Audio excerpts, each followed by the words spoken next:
Assalamualaikum warahmatullahi wabarakatuh. Baiklah, di sini saya akan menyampaikan PowerPoint saya, mata kuliah Manajemen Keuangan 2 oleh Reno Jaya Putra, NPM 1800705305153. Dosen pengampu Ibu Tilawatil Cisetayoda SEMSI. Pertama, dividen. Dividen merupakan hal pemegang saham untuk mendapatkan bagian dari laba perusahaan. Dividen merupakan selisih nilai laba bersih setelah pajak, dikurangi dengan laba ditahan sebagai cadangan bagi perusahaan. Dan laba ditahan adalah bagian dari laba bersih perusahaan yang ditahan oleh perusahaan dalam bentuk dividen cash kepada pemegang saham. Sedangkan kalau perusahaan akan membagikan dividen dalam bentuk saham, maka laba bersih dimasukkan menjadi laba ditahan. Dividen dibagikan kepada pemegang saham sama besarnya secara proporsional. Apa itu dividen policy?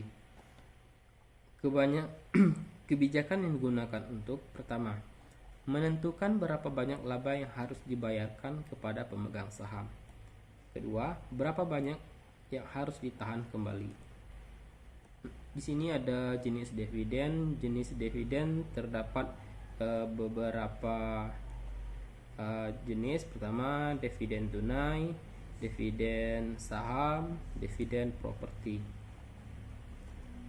Ada juga dividen scrip, dividen likuidasi. Baik, kita lanjut stok dividen atau dividen dalam bentuk saham. Dividen dalam bentuk saham yang digunakan sesuai proporsi tertentu. Stok dividen persen kepemilikan saham atau stok dividen. Pertama, di sini bisa kita lihat ada split dividen, ada beberapa poinnya, dan ada reversis split dividen. Baik, kita masuk ke contoh soal. Pertama, contoh soal stok dividen.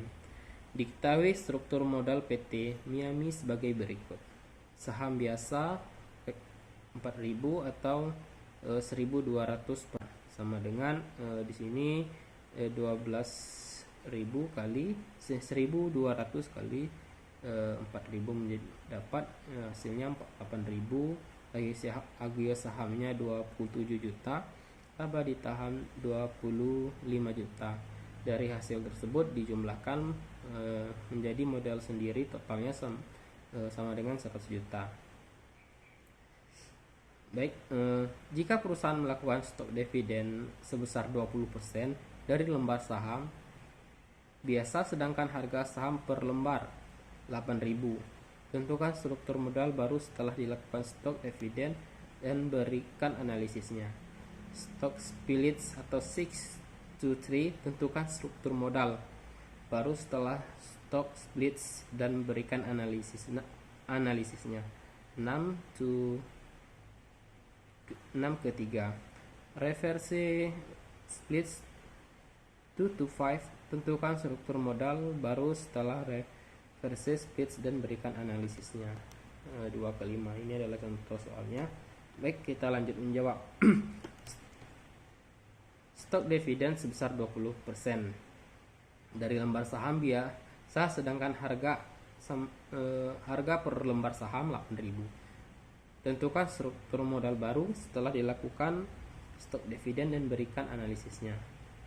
Stok dividen 20% kali harga saham 12.000 sama dengan 2.400 lembar.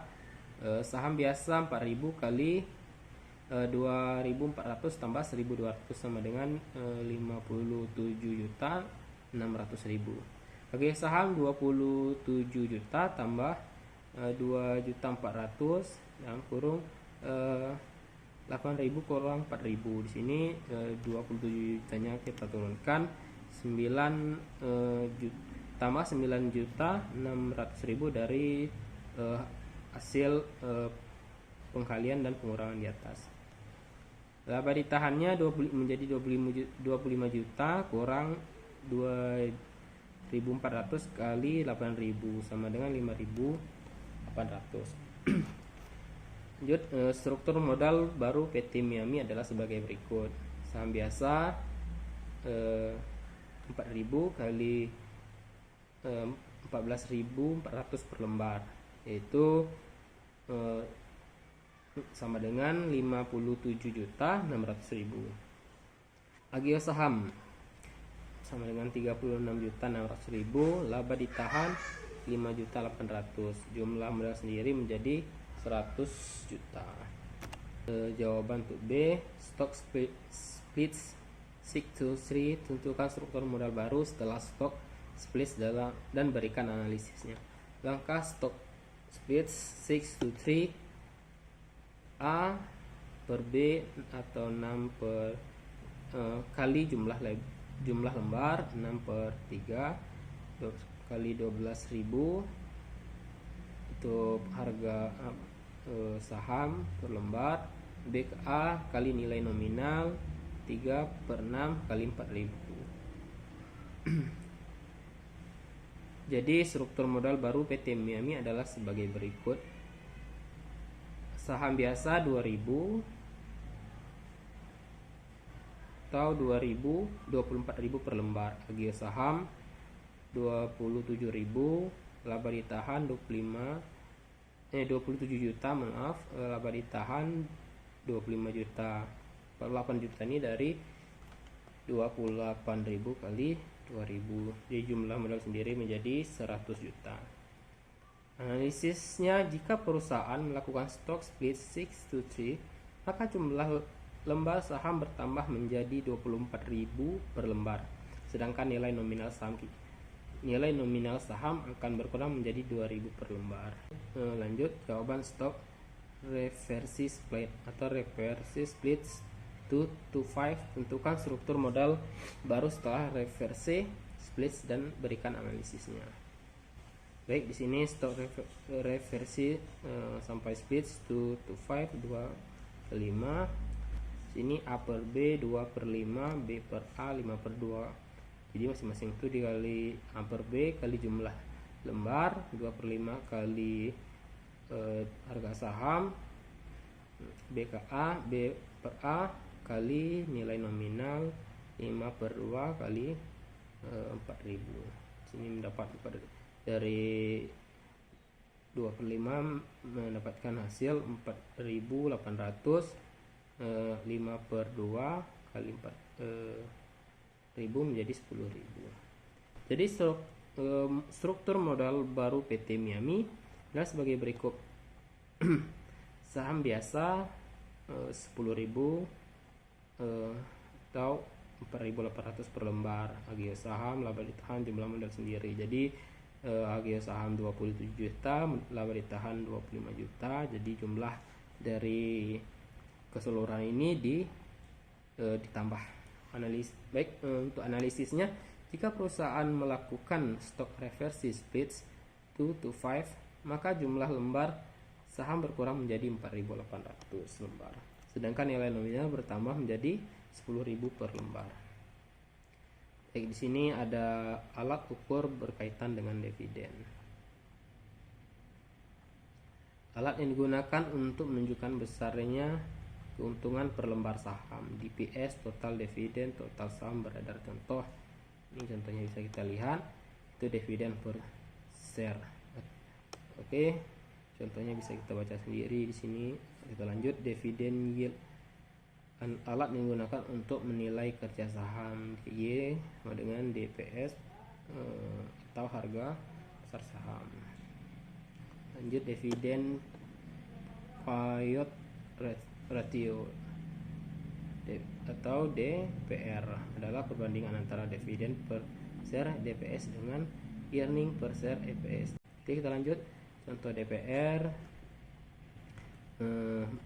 Sini contoh DPR, soalnya PT Mulian MLND pada tahun 2000 membayar dividen sebesar 15.120 juta per laba bersih yang diperoleh dari 19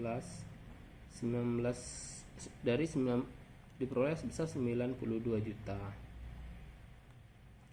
Sampai akhir tahun tersebut jumlah saham beredar 378 juta per saham. Harga penutupan saham MLND RP 1450.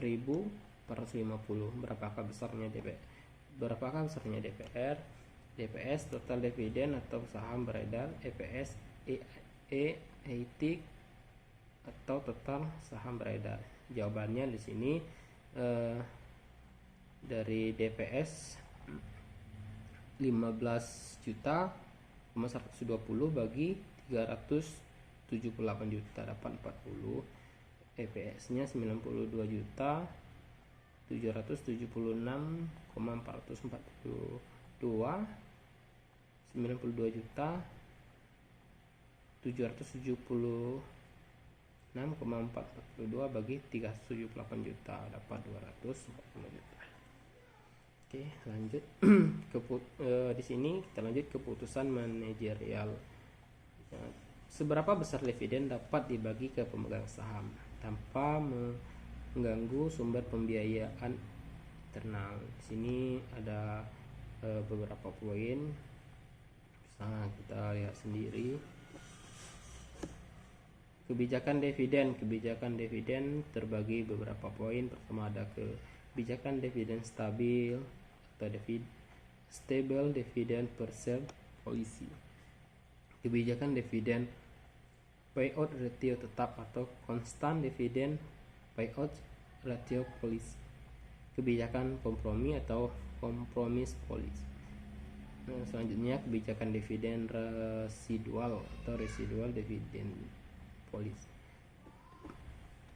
Baik, kita lanjut. Ini ada latihan. Kita lanjut aja.